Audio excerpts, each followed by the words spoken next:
প্রশ্ন হলো মোহাম্মদ শান্ত আপনার, আপনি লিখেছেন একজন আলেম বলেছেন ছোট্ট বিপদ নিয়ে নাকি বড় বিপদ কেটে যায়, এটা কতটুকু সত্য?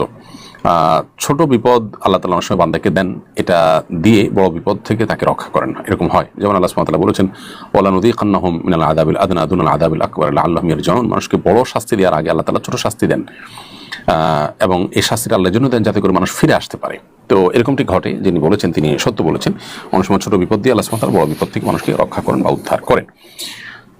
এরপরে প্রশ্ন করেছেন নাসরিন আক্তার, আপনি লিখেছেন, সরি আপনার প্রশ্নের উত্তর আমরা দিয়েছি। জেরিন ভুঁইয়া আপনি লিখেছেন কোন কোন মেয়ের নাকের নিচে গোফের মতো থাকে, সেগুলো কাটা যাবে কিনা? প্রথম কথা হলো যে আপনার নাকের নিচে যদি গোফ উঠে যায় কোনো মেয়েদের এবং সেটা চোখে পড়ার মতো হয়, তাহলে এটা তার বলতে পারি আমরা শারীরিক ত্রুটি, অতএব এইটা কাটা যাবে। বরং কেটে ফেলাটাই উত্তম, পুরুষদের সাদৃশ্য যেন না হয়। অনেক উলামা ইকরাম যেমন ইমাম ইবনে আবিদিন শামী রাহিমাহুল্লাহ ফতোয়া শামীতে এটাকে মুস্তাহাব বলেছেন।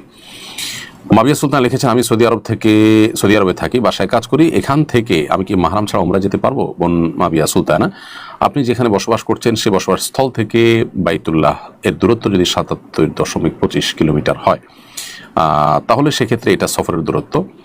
এটুকু বা এর চাইতে বেশি দূরত্ব যদি হয়, তাহলে সেক্ষেত্রে আপনার মাহরাম ছাড়া আপনার জন্য সফর করা জায়েজ হবে না। আর এর কম হলে আপনি মাহরাম ছাড়াও সেখানে গিয়ে উমরা করতে পারবেন।